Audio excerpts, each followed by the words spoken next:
This is my Fit STR1 custom. Start off with the front, work our way to the back.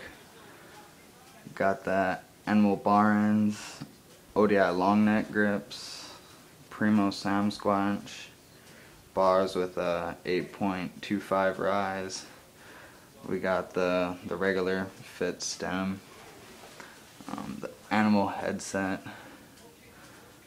the stock forks, stock front rim. It's the Alienation plain black.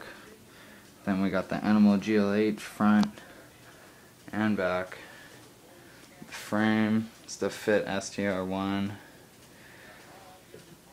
Then we got the Shadow Conspiracy half length V2 chain. And then we got the Fit Rasta sprocket. The Fit cranks with the 48 spindle, very nice. The Animal Hamilton PC pedals, clear red. The Fit pivotal seat, it's pretty nice.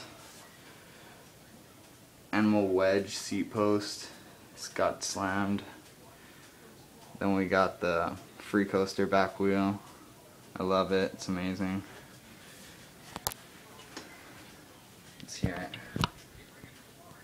it. Yeah, completely silent. And that is my bike check. Parts coming soon will be the stem. Not sure what I want yet. The forks, I want to get Odyssey S2 director forks. The rim, I'm not sure, probably the same as the back. Different hub. Might custom build it, who knows. But this is my bike check. Thanks for watching.